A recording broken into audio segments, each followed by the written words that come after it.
this has been a very choral effort. Alessandro has been very involved, you have been very involved. Yes. But there are many other people that work on this passionately. As designers, we communicate with pictures, with signs, with typography, with images. The most powerful form of communication is to juxtapose two contrasting ideas. So it could be light and dark, black and white.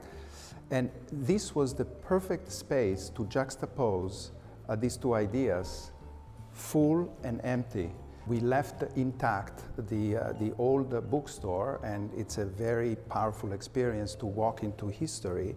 And then here is completely empty, and the idea is to fill it up with our cultural events that are going to take place here. On this particular project, Jonathan was a key player, but also Bonnie Roche, who's an architect, worked and provided insight and enthusiasm. Natalia Indrimi, obviously, Stella Levi was a very big part of it. She wanted, for years, she talked about having a place where people can meet. And it seems crazy, but in New York there are these large auditoriums and very few really intimate places. And when we have a people who can sit around the table, that's what's really the desire and the objective.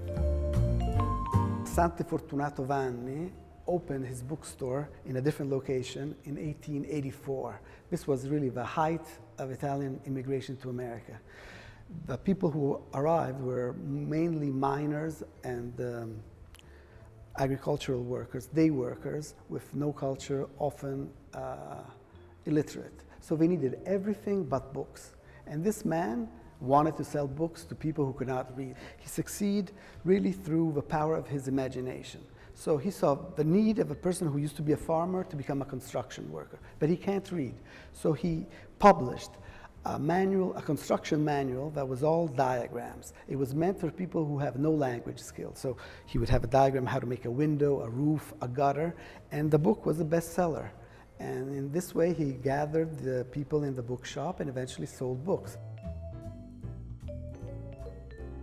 Slowly, he succeeded in making and selling books. And so I think that this is it's really our honor to work in this tradition. The stage 2 of this bookstore was when, in 1931, Andrea Ragusa arrived in the States to really sell in America the Enciclopedia Italiana Treccani.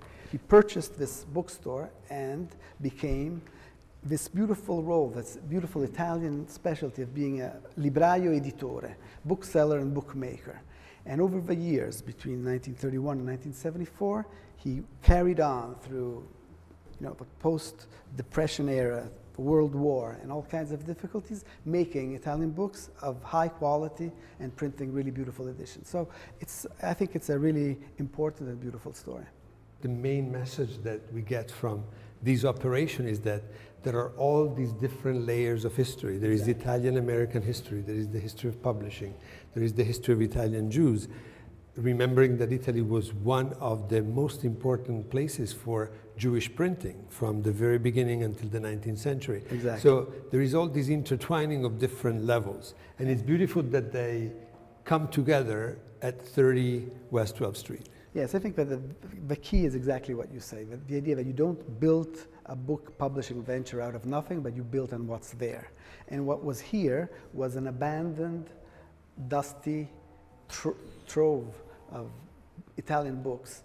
And through the generosity and the insight of Olga Ragusa, who's the daughter of Andrea Ragusa, the previous owner, she granted us a permission to use this space and to, in some way, step into this tradition. Well, I think we want to thank Alessandro Cassin and Jonathan Weisskopf for having talked to us about the new life of SF Vanni as the temporary, and let's hope not too temporary, location of the Centro Primo Levi, New York. From 30 West 12th Street in New York City, it's a great pleasure to greet you, and come again.